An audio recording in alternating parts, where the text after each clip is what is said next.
It was the 1950s when a young Daryl Jordan graduated from the Coleridge and Parry School in St. Peter. Like many young persons, he wondered what his next step should be. It turned out that there was a temporary post of teacher at the All Saints Boys' School, which he was encouraged to fill. It was there that he knew teaching would be his chosen career. The reception was very good. It got much assistance and was very welcome. So that when later on an offer was made to me to join the civil service, this would have been about 3 years afterwards, in 1956. I promptly wrote the ministry and told them that I would prefer to remain in teaching, and I would prefer them to offer me a permanent appointment in the teaching service rather than in the civil service.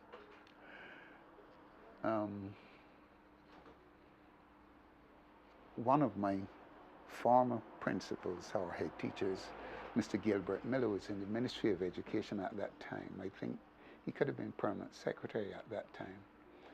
So I went to see him and explained my situation to him. So he told me that there were no permanent positions vacant in the teaching service at the time, and he would advise me to accept the offer which was made to me to join the public service. So followed his advice, and in 1956 I joined the civil service in the Government Savings Bank. At that time it was on the ground floor of Parliament Building. And I went there, and the first day I decided, well, look, I don't think I like this.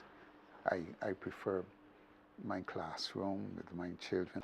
And this was done. By the September, I was back at All Saints Boys' School, and have never regretted being a teacher. With the introduction of universal free public education in the 1960s, more schools were built to accommodate the expanding student population, including the St. Lucie Secondary School, which opened its doors in 1971 with Daryl Jordan as its first principal.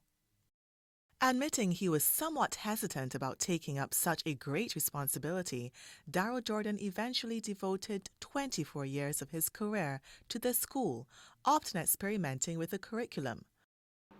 The older secondary schools tended to concentrate on a very academic program, and I thought that there were other subjects that a community needed, especially a developing community: industrial arts and home economics and technical drawing, and those areas that you needed to use in the community.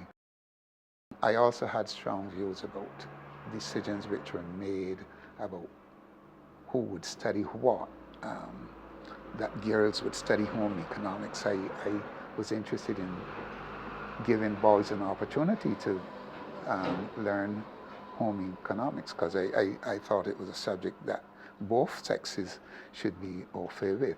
I saw nothing wrong either in girls doing technical drawing and a girl becoming a draftsman. In 2012, the St. Lucie Secondary School was renamed the Daryl Jordan Secondary School, an honor that came as a pleasant surprise. At the renaming ceremony, Mr. Jordan recalled a memorable conversation with one of his former students. Some years ago, since I retired, I met a former student at some point, and I inquired how she was doing and that sort of thing. And she said, "But sir, I want to tell you this. When I was at school, I didn't like you at all, at all."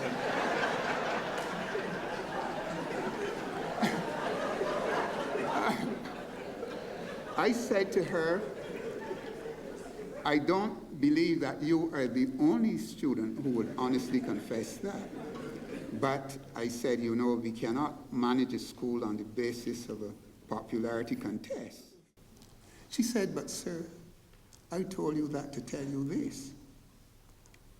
Since I have left school, I cannot count the number of times that I have said to people, I thank God I went to school under Mr. Daryl Jordan.